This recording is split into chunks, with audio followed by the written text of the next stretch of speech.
A woman in her third trimester disappears just days before starting a new life across the country with a man she thought she knew best. Her husband. A missing persons report turns into a manhunt, but the trail doesn't lead to a stranger. It leads back home, back to the bedroom, and what investigators find hidden inside a discarded mattress reveals a secret so dark it had been buried for years. This isn't just a story of a murder. It's the story of a lie so deep, someone was willing to kill to protect it. Welcome to Vick's Crime Stories. Subscribe if you love unraveling twisted truths behind real-life crimes. Mark Hacking grew up in a house where rules were etched deeper than love. His family followed the Mormon faith with iron devotion. From the outside, their lives seemed orderly, disciplined, respectable. But for Mark, it wasn't warmth he remembered, it was the weight. There was never room for missteps, never space for softness. Childhood was a regimented path, and Mark, he never really fit on it. He craved more than silence and structure. He wanted to be seen. In class, he'd tell stories that never happened. He'd trip over his own lies just to get a laugh. He'd go to strange lengths to grab attention.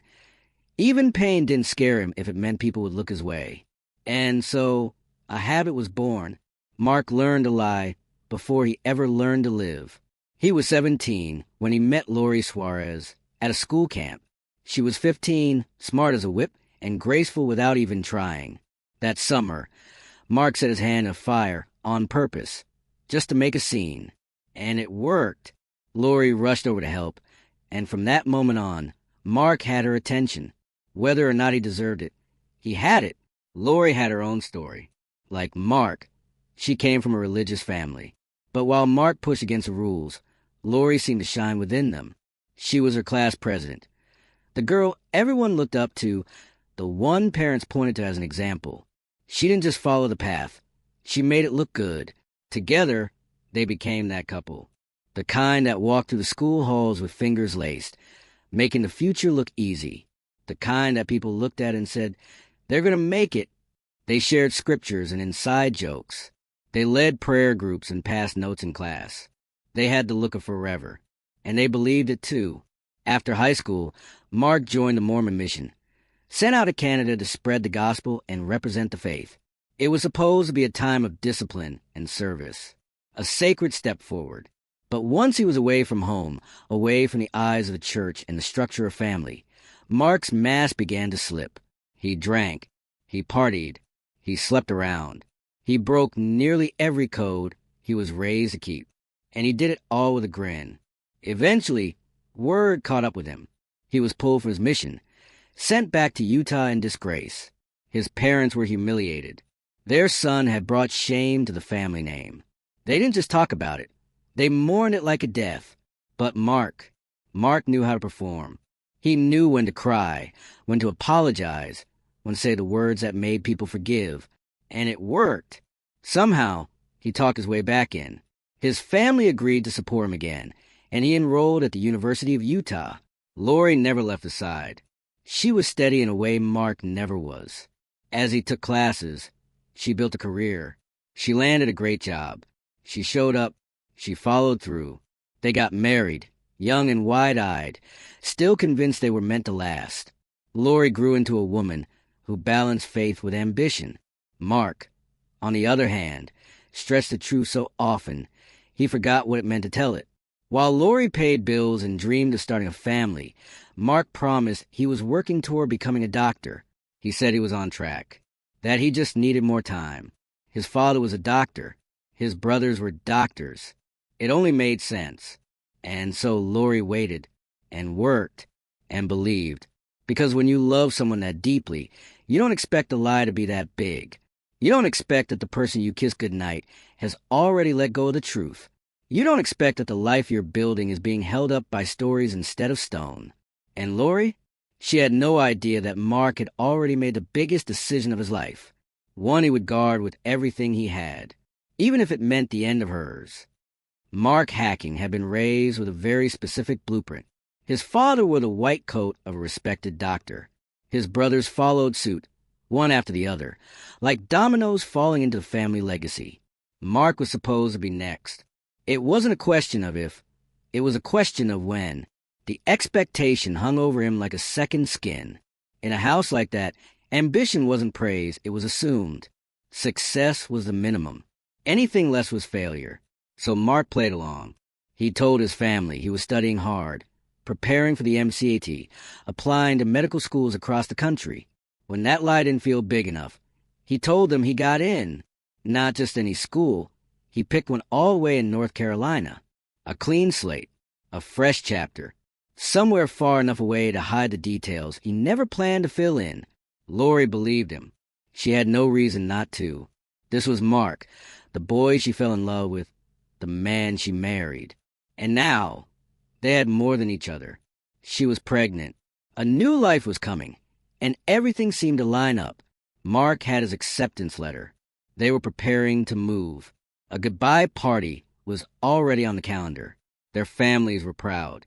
Their friends were supportive. Lori was excited, hopeful, ready. She packed their things carefully, folding clothes into neat stacks. She imagined their new apartment, their new town, the walks they'd take as a family.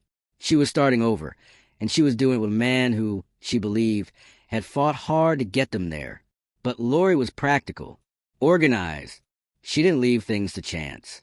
So one morning, just days before the move, she picked up the phone and called a medical school in North Carolina. She just wanted to confirm the enrollment details, make sure housing was in order, check on orientation dates. It was the kind of call any expectant mother would make before uprooting her life.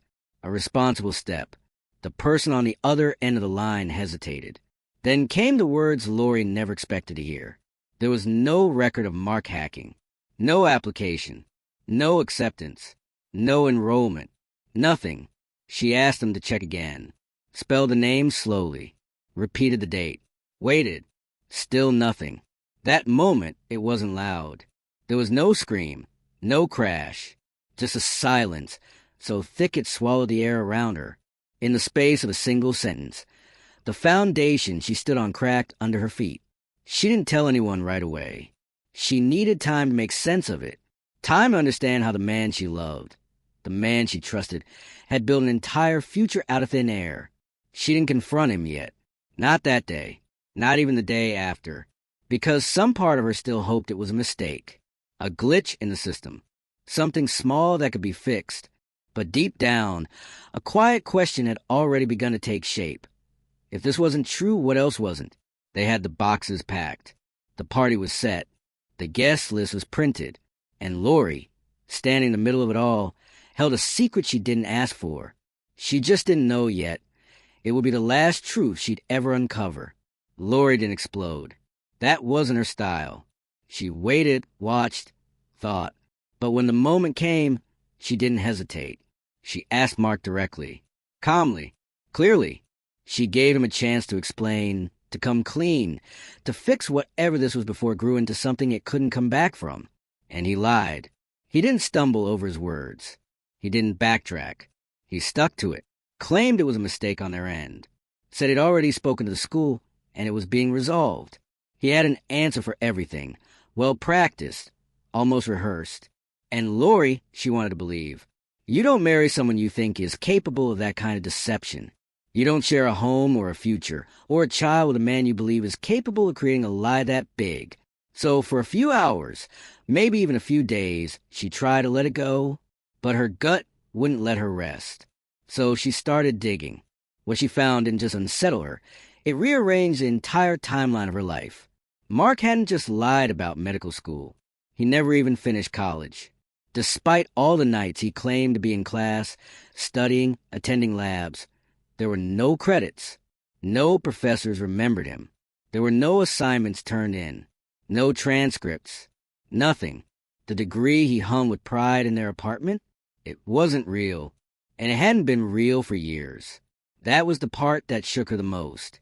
This wasn't a lie that had gotten out of control. This was a life that had been constructed piece by piece, with her standing right there next to him. And the most painful truth of all, she had helped fund it. Lori, working 2 jobs, saving every dollar, had unknowingly financed his fake med school applications. She had helped him forge a life he had no intention of living, because she believed in him, because she thought they were building something together. And every single step of the way, he let her believe it. She started reviewing everything: emails, receipts, forms. She found doctor documents, fake correspondence, made-up schedules. It was all there, hiding in plain sight. Lori wasn't just betrayed, she was humiliated. She had stood beside him at church, introduced him with pride to colleagues, defended him when others questioned his path. And all along, he had been lying straight to her face. But Lori wasn't naive, and she wasn't going to be quiet. She sat down and wrote a letter. It wasn't angry. It wasn't dramatic. It was simple, direct. She asked for the truth, every bit of it. And if he couldn't give her that, she would leave. She deserved answers. He owed her that much. But what Lori didn't know, what no one knew, was that her demand for the truth wasn't just going to expose Mark. It was going to end her life. That letter was the last thing Lori ever wrote. She went to bed that night like any other. No screaming, no slamming doors. Just quiet, a kind of silence that settles deep where all the words have already been said. She placed the letter on the kitchen counter. That was it, a line drawn, and then she went to sleep. The next morning, she was gone. Mark was the one who made the call. His voice, recorded forever in that 911 tape, was shaky, measured. He told the dispatcher Lori had left for a jog and never came back. Said her usual route was the nearby park. Claimed he'd been worried when hours passed and she didn't return. When police arrived, they found Lori's car parked neatly near the trail. The doors were locked. It looked untouched, like she'd parked it herself, just as she always did. But that's where the story started to fall apart. Lori's purse, her keys, her phone, all of it still at home. There was no sign she'd ever left the house that morning. Inside, nothing looked disturbed. There was no broken furniture, no signs of forced entry, no blood. But something didn't sit right with the officers. One of them noticed the bedroom looked different. Not dramatically, but different. The bed had a new mattress. Brand new. No tags, no receipts, no explanation. When asked about it, Mark shrugged. Said it had been time for a change. A fresh start. But the timing, it was hard to ignore. That night, detectives came back with a warrant. They searched the house again, slowly, carefully. This time, they took their time in the bedroom. One of them moved the bed, just a few inches. Then they pulled it away from the wall, completely. And that's when they saw it. Wedged behind the headboard was something no one expected. A thick, jagged smear of blood, half dried, half soaked into the paint. It wasn't a cut. It wasn't a nosebleed. It wasn't the kind of mark someone forgets or overlooks. It was a kind of stain that told a different story. A violent one. In that moment, the case changed. Lori wasn't missing. She was dead, and someone had tried to clean it up. Someone had tried to erase her, but they missed a spot. Just one. And that single stain was all it took to tear Mark's entire story apart. Once they found the blood behind the bed, it didn't take long for the pieces to fall into place. In the closet, tucked behind an old suitcase, they found a weapon, a hammer, stained deep with blood. The handle was slick, the metal still carrying dried flakes of something unmistakable. Testing confirmed it. It wasn't just any hammer. It was the weapon that ended Lori's life. And still, Mark stayed quiet. He stood in front of cameras days later, tears streaking down his face, voice cracking as he begged for Lori's safe return. He pressed his hands together. He looked into the lens like a man drowning in heartbreak. The community watched and believed every word. Even Lori's parents clung to hope, searching the background of the video for some sign she might be alive. But then came the mattress, the one that had mysteriously appeared just before she vanished. A waste management employee noticed it, tossed out behind an apartment complex miles from the Suarez home. There was something odd about it. It was heavier than it should have been. It had been sliced open, stitched back together with duct tape, like someone had tried to seal something inside, then changed their mind. Police came to check it. The smell hit first. What they found inside was Lori. Her body had been folded into the foam, wrapped in plastic. There were no words for the sight, just silence and grief. Mark stopped talking altogether after that. He was found the next morning, wandering the neighborhood completely naked, muttering, laughing, screaming, sitting on the sidewalk, rocking back and forth. Strangers filmed him on their phones. Sirens came. He was taken into custody and placed under psychiatric evaluation. He told staff nothing. He stared at the walls. He banged his head on the tiles. He babbled to the ceiling, then fell silent for hours. Some said he was cracking. Others thought it was just another act. And the truth? Well, it didn't matter much. Because either way, Lori was gone. His family was stunned. They hadn't believed it, not at first. His brothers came to visit him in the hospital, hoping to understand, hoping to hear something that could explain it all. Some kind of slip, a reason. Mark wouldn't look at them at first. Then, slowly, he started to speak. He didn't cry. He didn't ask for forgiveness. What he said wasn't full of regret. It was cold, as if he were reading from a script he'd practiced 1,000 times in his head. And when he finished, his brothers didn't say a word. They just stood there, frozen, because what Mark told them, what he admitted inside those hospital walls, wasn't just a confession. It was a sentence, one that would echo in their minds long after the trial was over, long after the doors closed, long after the world moved on. They had come seeking answers. What they got instead would haunt them forever. Mark confessed. Just like that. No jury needed to debate, no lengthy argument from the defense. He admitted it, without resistance, without drama. The court fell silent as his words settled in the air. He told them what happened, how he did it, why he claimed he did it. And just like that, it was over, at least legally. He was sentenced under the law as it stood at the time. 6 years to life. The courtroom stirred. 6 years. It echoed like an insult, a punishment that could, if the winds were right and the board lenient, see him walk free before some of Lori's friends even turned 40. The outrage didn't just stay in the courtroom. It spread. News anchors shook their heads on live television. Lawmakers held meetings. Protesters stood in front of courthouses with Lori's photo on cardboard signs. The question rolled from state to state. How could the life of a woman, of an unborn child, be measured by a sentence that began with the number 6? The law changed soon after.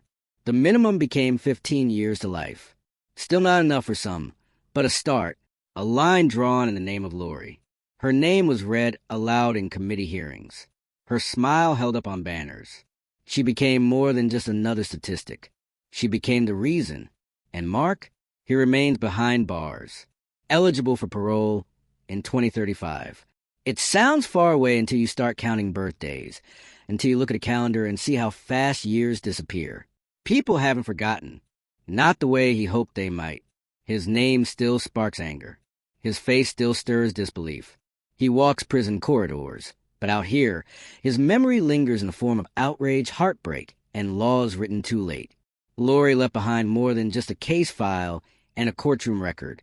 She left behind a legacy born out of tragedy, a reminder of how quickly trust can be weaponized, how love can be exploited. She was a wife, a daughter, a friend, and she was pregnant. There was another heartbeat inside her, another future that would never come to be. They were both taken. There are those who still visit her grave every year. They bring flowers. Sometimes they bring letters. Sometimes they just stand there and say nothing at all. Because what can you say when justice arrives after the loss? Some call her story a cautionary tale. Others call it a failure of a system. But those who knew her, who laughed with her, who celebrated her wedding, who felt her excitement when she learned she was going to be a mother, they don't use words like that. They just miss her, and they carry forward the way of a story that should have ended differently. A life interrupted, a promise broken, and a memory that refuses to fade. This wasn't just a murder case. It was a slow, methodical unraveling, a lie stretched over years, stitched together with charm, silence, and hope. Mark didn't kill Lori in a moment. He started the moment he decided the truth was something he could rewrite. Every time he looked her in the eye and said he was going to class, every day he let her believe in a future he knew would never come. That was the beginning of the end. Lori believed in the people she loved. She believed in family, in promises, in second chances.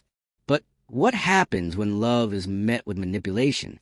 What happens when someone takes that trust and turns it into a mask? She never got to hold her child. She never got the fresh start she was counting on.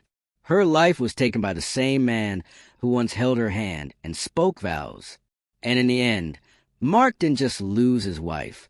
He lost the very life he pretended to be building, all for a story he couldn't maintain, a story he was willing to kill to protect. And now, we're left with the questions that always come after something like this. Could it have been stopped? Did anyone see it coming? Was justice truly done?